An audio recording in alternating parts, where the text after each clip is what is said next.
The International Medical University presents.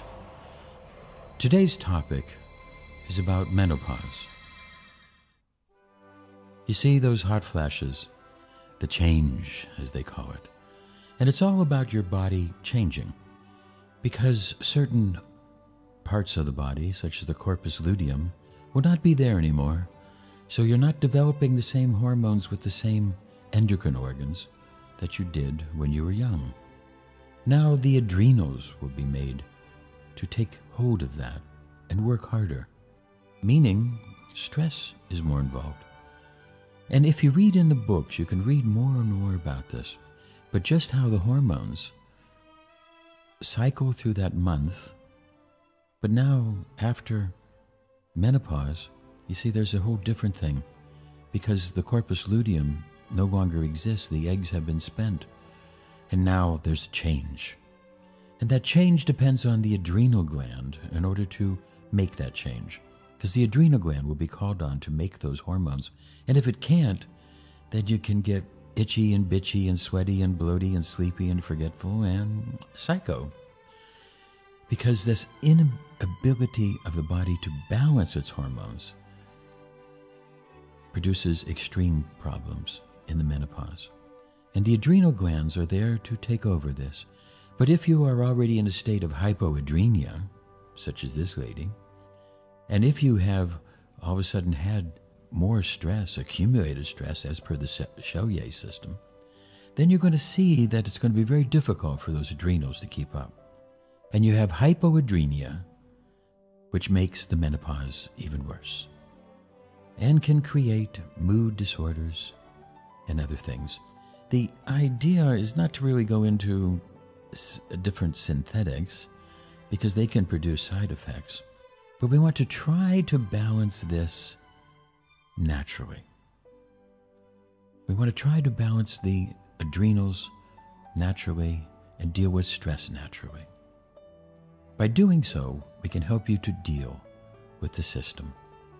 Watch most of this video, and then you'll be able to see more and more ideas and get into our books and get into our education at the International Medical University so you can learn more about your adrenals and how to make that change.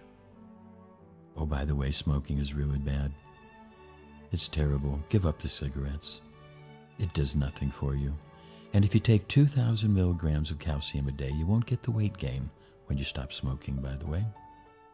But protect your heart, because it's very sensitive. Here's some of the herbs that can help you. Try some of these and help them to work with your body natural.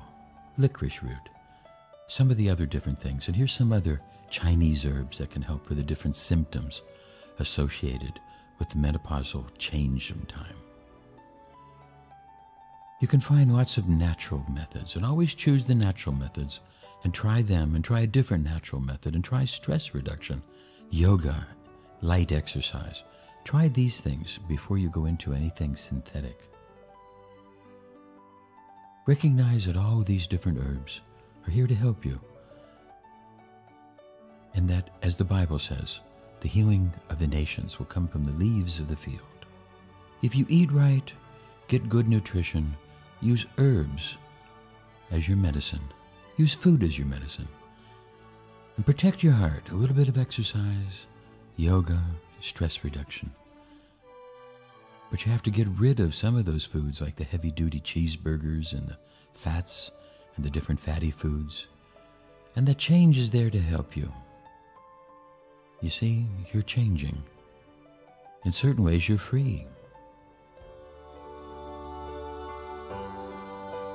The ability to be sexually active is an important factor for most women at the time of the menopause. Another new product to help alleviate vaginal dryness that has undergone a positive trial in Denmark is omega-7, made by Pharmanord. This is derived from sea buckthorn, a berry bush naturally found in Asia and Europe. It's been used in traditional Asian medicine for over 1,000 years and has been shown to help keep the vaginal wall supple and well lubricated. For women experiencing severe vaginal dryness or bleeding on intercourse, we've begun recommending they take 2 capsules in the morning and 2 in the evening, and they're delighted to note good success in alleviating their symptoms, and it seems their partners are too. You gave me omega-7, which was just absolutely incredible. The way it healed the tissues in my vagina. I thought I'd lost all my sex drive. So I have it all back. I'm feeling wonderful. I'm very positive about the future. I feel very young again in my mind. It's improved my relationship with my husband. He was very, very understanding, hugely understanding, because it was very difficult for him. So to get our sex life back on track is absolutely great. Another new product to help alleviate vaginal dryness that has undergone a positive trial in Denmark is omega-7, made by Pharmanord. This is derived from sea buckthorn, a berry bush naturally found in Asia and Europe. It's been used in traditional Asian medicine for over 1,000 years and has been shown to help keep the vaginal wall supple and well lubricated. For women experiencing severe vaginal dryness or bleeding on intercourse, we've begun recommending they take 2 capsules in the morning and 2 in the evening, and they're delighted to note good success in alleviating their symptoms, and it seems their partners are too. You gave me omega-7, which was just absolutely incredible. The way it healed the tissues in my vagina. I thought I'd lost all my sex drive. So I have it all back. I'm feeling wonderful. I'm very positive about the future. I feel very young again in my mind. It's improved my relationship with my husband. He was very, very understanding, hugely understanding, because it was very difficult for him. So to get our sex life back on track is absolutely great. Menopause is often treated by Western doctors as a disease, but actually it is a transitional imbalance or a change. It is believed in the West that the reason for menopause is a loss of hormones, but if it was true, then why do some women experience no symptoms at all during menopause while others suffers from menopausal symptoms? Menopausal symptoms may include hot flashes, anger, urinary tract infections, irritability, hyperacidity, skin breakouts, acne, rashes, low sex drive, mood swings, and more.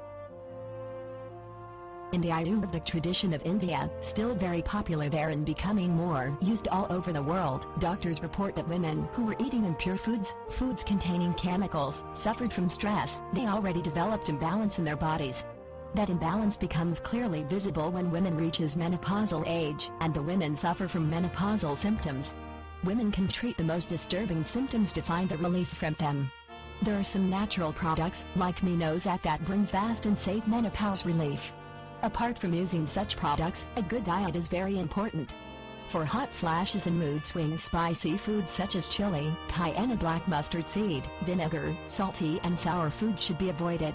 Instead, bitter, astringent and sweet foods including vegetables, rice, milk, wheat and pasta, fruit, especially pears and plums, and spices such as cinnamon, coriander, cardamom, fennel and cumin seed, should be consumed.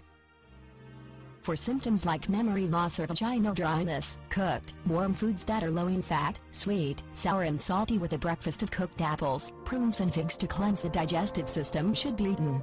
All packaged, processed, frozen, and canned foods including leftovers should be avoided. Whenever possible, eat fresh organic foods that are cooked fresh on a daily basis. You should eat mostly foods like whole grains, fresh fruit, vegetables and legumes. Avoid meat, cheese, yogurt and frozen desserts. Meals should be eaten at regular intervals as much as possible. Asians who eat lots of soy products suffer from menopausal symptoms much less than Westerners, so you could try eat more soy products, especially soy milk.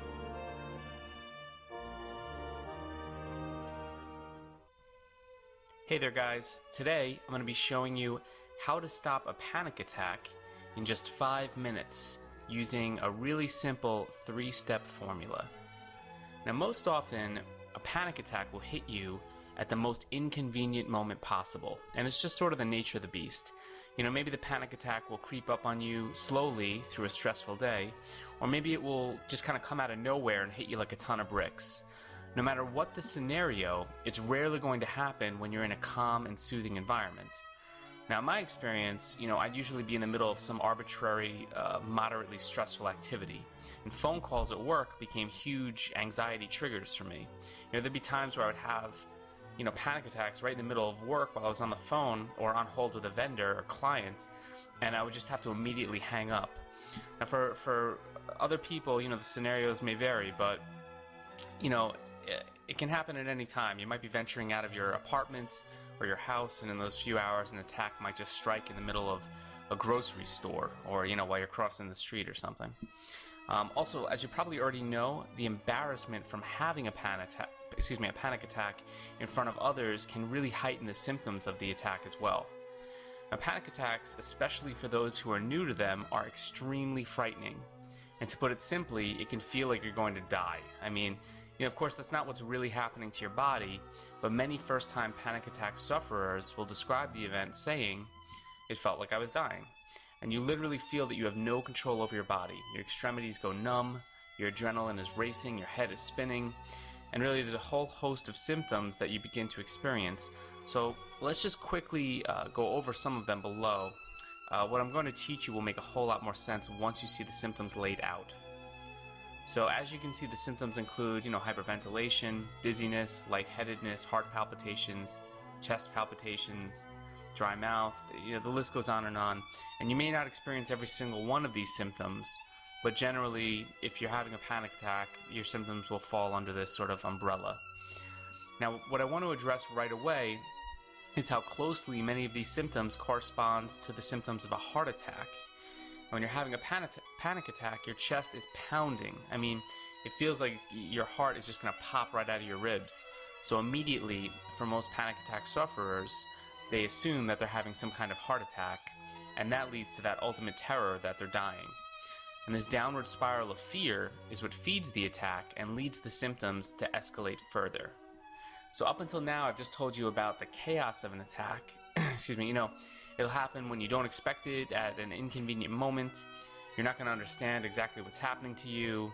It's going to be extremely frightening. It doesn't sound like a lot of fun.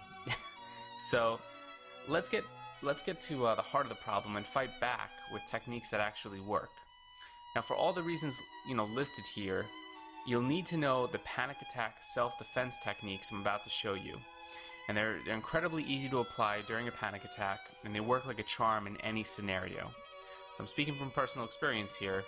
Let's start with step 1. You're going to recognize the attack. And the first step is the hardest for some. You need to recognize the attack. Now, this sounds easy enough, but when your anxiety is really bad, you might be telling yourself, no, not this one, this one's for real, you're really having a heart attack, you're feeling yourself dying, and so on. It could be very traumatic. So step 1 is to recognize the attack and know that you are having a panic attack. And people don't die from panic attacks. It's that simple. You need to believe it. And the utmost belief of this fact is where the power lies. Now, it may take you a minute or two to convince yourself. However, if it's not your first panic attack, then you should be confident in identifying what's happening to your body and your mind. Step 2 is to breathe and count. I want you to ignore everything around you. Nothing else matters. Get through this. That's all that matters. And after you've recognized the attack, you're going to begin to count in your head. You're going to count 1, 2, 3, 4, 1, 2, and so on. And you're going to be pausing on the dashes. Now, you might be thinking, that's a whole lot easier said than done. When I'm having a panic attack, I can't even think. And that's why you're not going to say or even think the numbers. You're going to breathe the numbers.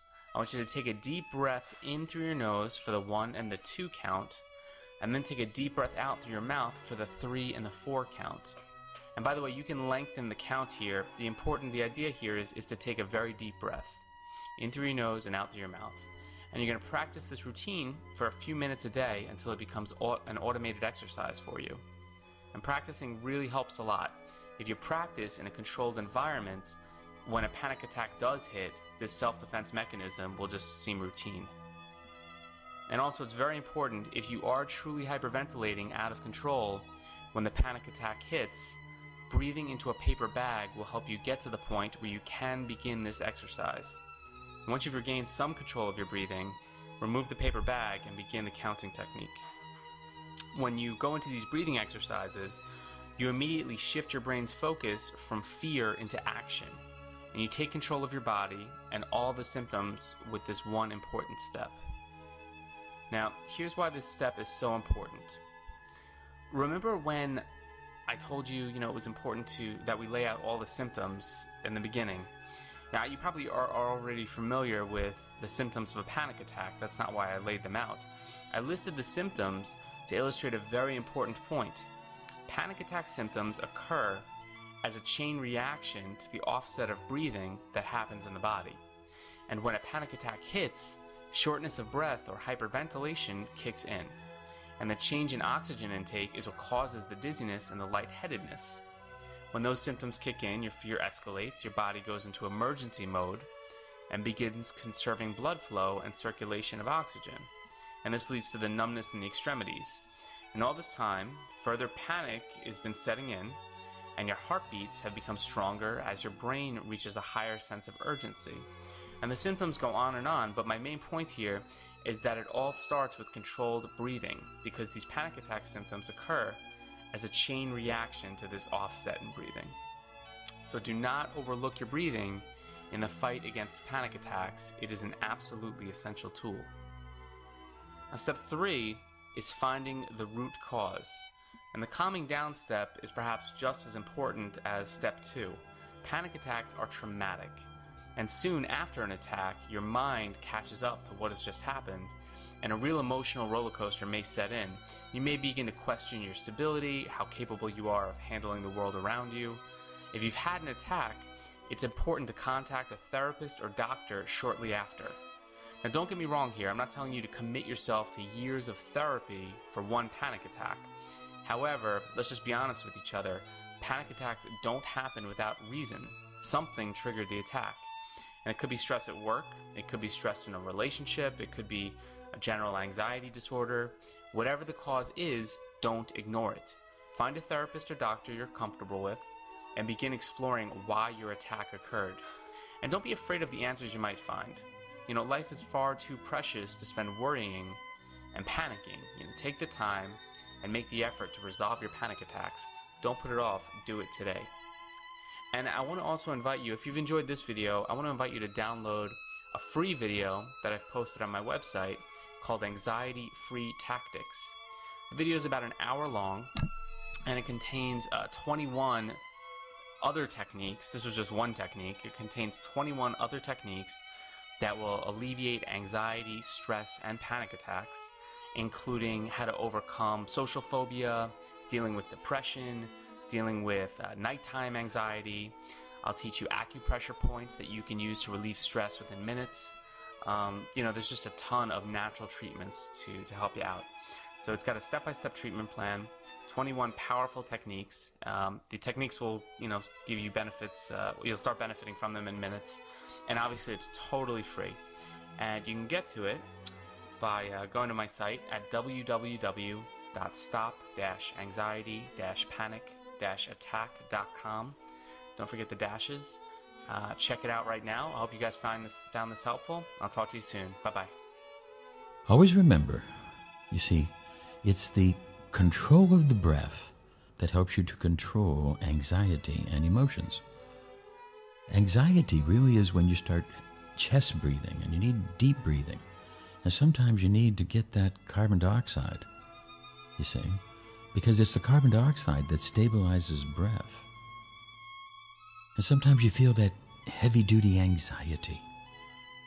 Recognize that that just is a different part of the brain going through its motions. Diaphragmic breathing, deep breathing into the belly. Into the belly. The belly should be going out as you inhale and going in as you exhale. Belly breathing. This belly breathing will help to stabilize the body and stabilize your mind. Chest breathing, like we do with Lamaze, is used to avoid pain. Belly breathing is used to feel pain and to deal with it. Recognize that this is all about empowering yourself and finding ways to stabilize through the change. Becoming better. Liberation. Recognizing that you can make the change and stabilize. You see, the older women, we are the caretakers. And we are here to help people and to spread the wisdom and stabilize and to give that little bit of advice. So recognize that you have to be able to go beyond these panic attacks, the Hispanic attacks. And you'll love the change, and the hot flashes are just there to help you. And I have them too, but I have to deal with them. This is Desiree Dubonnet, hoping that you enjoyed this little lesson from Immune.